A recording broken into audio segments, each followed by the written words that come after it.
Ok, yo me voy a empezar a ver esto. Me vi uno de estos que me mató de la risa, así que creo que esto será la mejor forma. Así que vamos a verlo, aunque está en inglés, pero tiene subtítulos igual. Also, delicate way we communicate with each other. What we say and how we say it affects a lot of what we intend to mean. You probably grew up with a mom or dad or any adult telling you that if you don't have anything nice to say, don't say it at all, or think before you speak. Well, essentially, that's what discretion is. Actually, if the only thing you have to say might come off as mean, be a little careful with your wording. Yes, that top makes you look thick. And there's nothing wrong with that. I love you. Don't hurt me. Típico. We're late because you're slow. But I like to live by an old saying in Sufism. Before you speak, you should let your words pass through three different gates. Is it true? Is it kind? And is it necessary? And this has helped me a lot with interacting with other people. As kids, we didn't really think about what we said. It was usually just word vomit where we played ignorant to what they meant or the impact they had on those who received it. De verdad. Like those kids who retaliate to their parents, disciplining them, saying things like, "I hate you, Mom," and "I'm gonna run away," or some bullshit empty threats. Look here, privileged 10-year-old. I'm sorry you got your Xbox taken away because you prioritized it over your other responsibilities, but you'd probably die out there after a day without your parents, let's be honest. Like, if you're gonna run away and you meant it, you just do it without announcement. Like, if someone kidnapped you and held you for ransom and they went to the kitchen for a few minutes, you're not gonna be like, "Hey, I hate you. If you don't set me free, I'm gonna run away." If you have the opportunity, just fucking run. Okay, maybe not a good analogy. Naruto. Don't run away, Yo kids. entendí esa You'll referencia. get your Xbox back. Your parents did pay for it after all. Anyway, yeah, discretion. I come by a plethora of people who don't exactly think about what they say before it leaves their ugly mouth. People often get carried away with their sense of freedom of speech and disregard the consequences of their words or actions and fail to display the empathy needed for us to understand each other. Just because you can say it doesn't mean you have to. Again, is it true, is it kind, and is it necessary? If it fails any of these, you might want to reconsider letting it pass through. But if it still manages to force its way past the gates, maybe don't be surprised if nobody likes you. You know? A couple of months ago, I went to Crunchyroll Expo. Use crunchyroll.com/domics for 14 free premium days. And I was hosting a panel on one of those days. I brought a few of my friends on stage, Lily Pichu being one of them. We held a Q&A session, and this kid comes up and says to Lily, "Your brother's better than you at League of Legends," and then walks away. On another occasion, I was walking around with my girlfriend at a convention. She was cosplaying a character. All of a sudden, a random ballsack of a dickhead comes up to her and says, "Insert another character from the same show, is better," and then continues walking. Why did those two think that was a good use of his and our time? Was it nice? No. Was it true? Can't confirm. And even if it was it necessary? Hell nah. I think this new generation of adolescents think there's actual merit in being what they call savage as they bask in their 2.5 seconds of glory. It's not savage, guys. You're gonna die alone. Obviously, it's unrealistic to have our words go through all of the gates every time we speak, but over time you kind of get the hang of it. You find out which things are appropriate per scenario. Scenario? Is it scenario? Scenario? Whatever. I, for one, usually add in another gate. Is it funny? Because that's the nature of my work and my outlook in life. Some things are unnecessary, but I find them humorous. Sometimes it's funny because it's unnecessary, but you gotta be tasteful about it.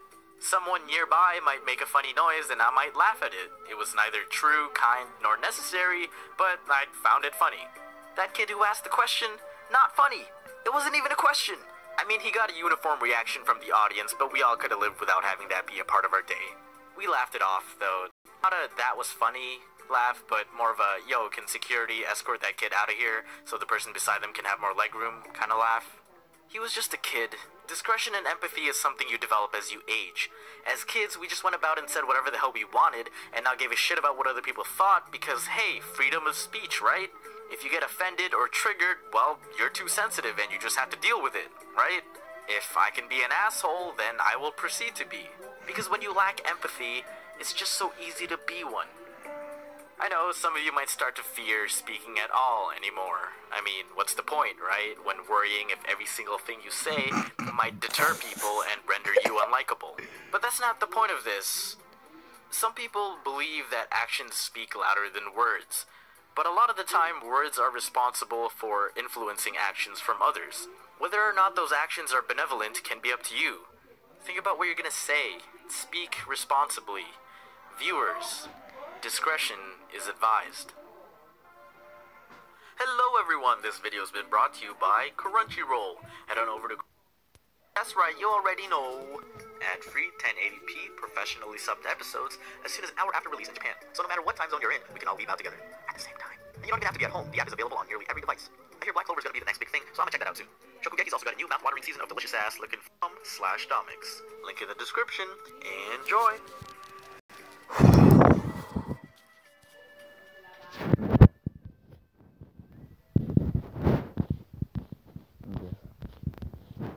Voy a tratar de ver otro que tenga subtítulos. Me parece gracioso ver que tendrá subtítulos. Subtítulos. I am somewhat of a hoarder. I don't even like pronouncing that word. Hoarder. Hoarder. And while it may not be to the extent of the people on the show, hoarders, it still poses a problem for my storage space. It may have stemmed from my upbringing of making sure not to waste anything. Why? Because you save money that way. Yeah, genius. My parents always told me to finish my food. If there was 1 or 2 pieces left of that longanisa, someone better be finishing that either now or tomorrow when you pack it for lunch when you go to school. I don't care if the kids make fun of you just because you're not eating some lame-ass Lunchables. And that was the mindset I grew up with. If you have something you don't need at the moment, you'll probably need it later. Better to have it and not need it than to need it and not have it. I used to have a bunch of plushies that I've accumulated throughout my childhood. I had them all on display on my headboard shelf, but once I hit university, I thought, maybe it's time to retire these. Except this one. I like this one. But I also thought, these hold a special place in my heart. Maybe I'll save them until I get married and have kids, and then I'll just give it to them.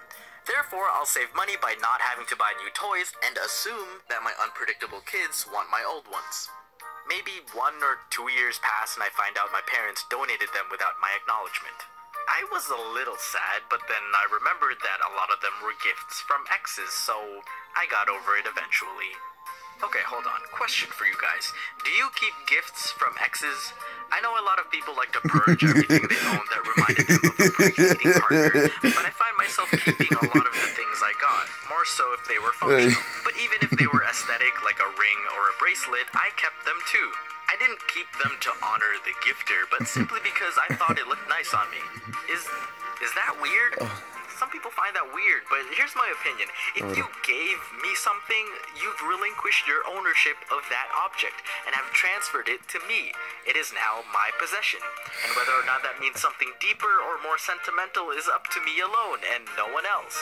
There was one time when I got out of a relationship of which I obtained a certain accessory.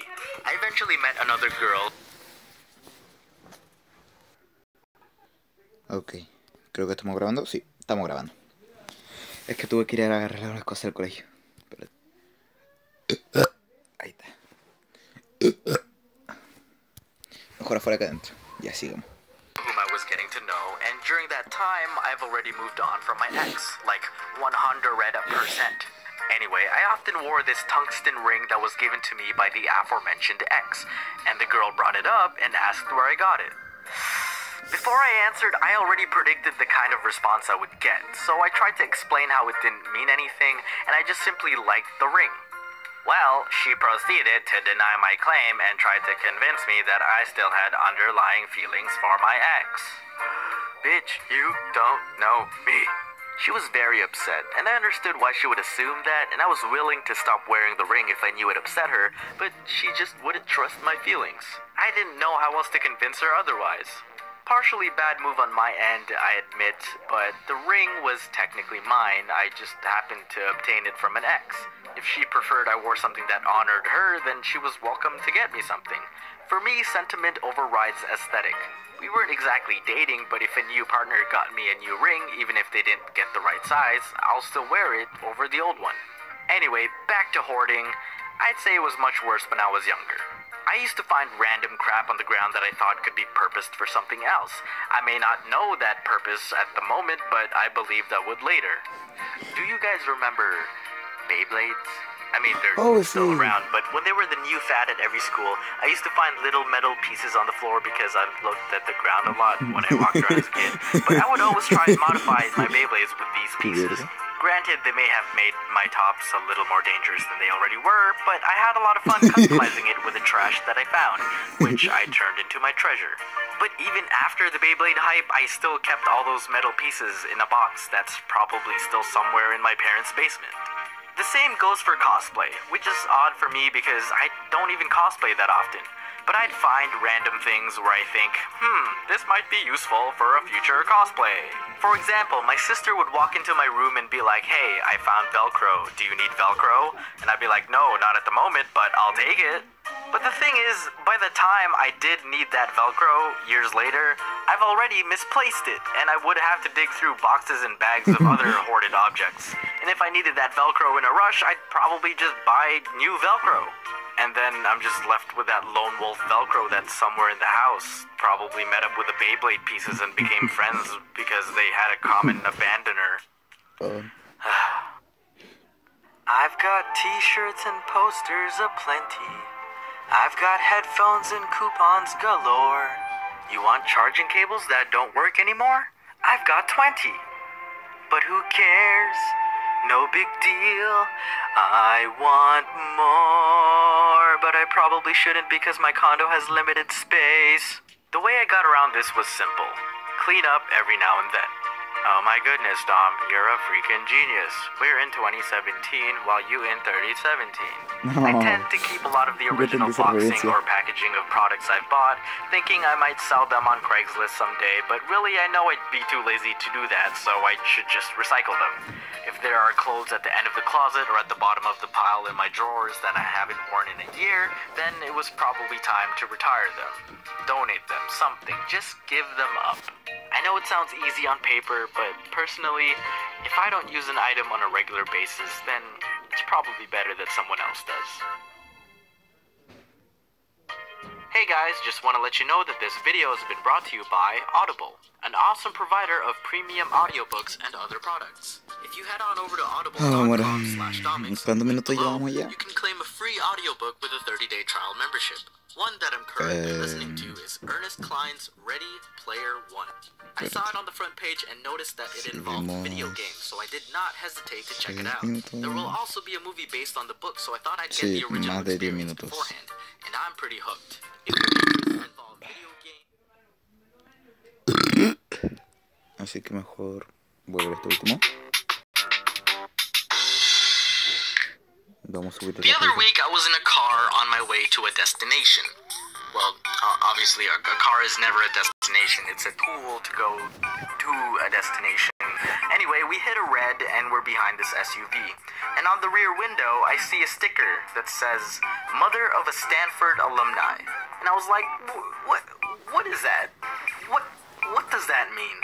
Okay, I knew what it meant. Obviously, the driver's son or daughter graduated from Stanford University. It's just that I usually see the actual graduate student bragging about it on their own vehicles. But for some reason, this one bothered me just a little bit too much. You know why? Because that parent did not put it on for their friends and family. And I speculate this because if they had that much level of pride, their mutuals wouldn't need a sticker to be informed of that matter. They would have been called on the phone or have been sent a text or been updated in person at a party. Hey Frank, you dickbag, guess what? My son is a post-secondary graduate. No, they put it on for the world to see. And I was in that world. I didn't like it.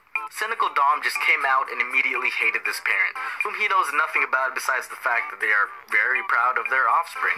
They might have been first-generation immigrants who had to start from the bottom and their family faced through many hardships of discrimination and whatnot. I don't know, this is just a presumptuous and rhetorical rant. But yeah, this was a parent shoving their kid's achievement into anyone who was unfortunately behind them in traffic. And I found it hard to believe if anyone in the world would care. Did they expect someone to just be walking by and be like, ma'am, congratulations on being a parent to your son. You should be very proud. very proud. Oh my god. Thank you, stranger in the supermarket parking lot. I spent $20 on this sticker. It's about damn time someone noticed. I mean, congratulations to your kid, of course, for his or her or their hard work and being in debt, but I didn't care. Should have saved that $20. Unless they changed the world by finding the cure for cancer, or they invented a teleportation device at which they should have probably had a sticker that read, Mother of Cancer Destroyer, or Mother of the Reason Your Long-Distance Relationship is Now Easy. But the way I saw it, I read it as if it was how they introduce themselves when they first meet people. Hello, I'm Dominic. Dominic? Pleasure to meet you. Mother of a Stanford alumni. Shut the up. They might as well have stuck on a dick pic on their car. I mean, of course, it's more obscene, and I guess it wouldn't make sense if they were a mother, but it's like they're going, yeah, boy, look at that. Okay, congrats on your huge dong, but no one asked. I'm not discouraging parents from being proud of their kids. I mean, isn't that the reason why half of us went to school for things we're not fully passionate about? But yeah, no, be proud, but calm down about it, you know?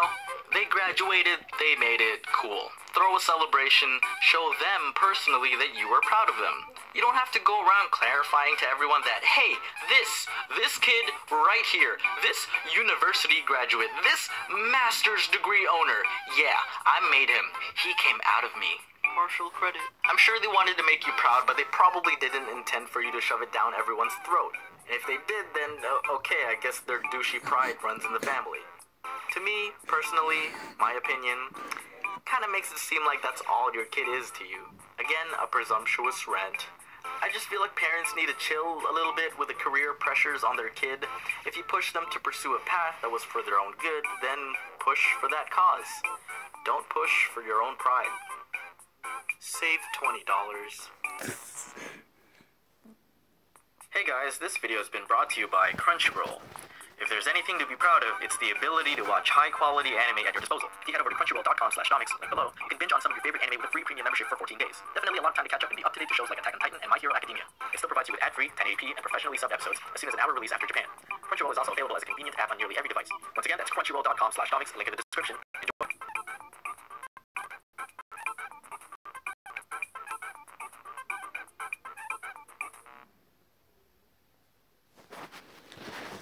Creo que eso ha sido todo. Wow. Ah, pues nada. Si quieren saber cómo se llama el canal, aquí está.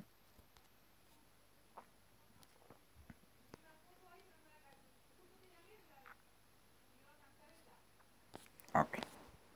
Y eso ha sido todo.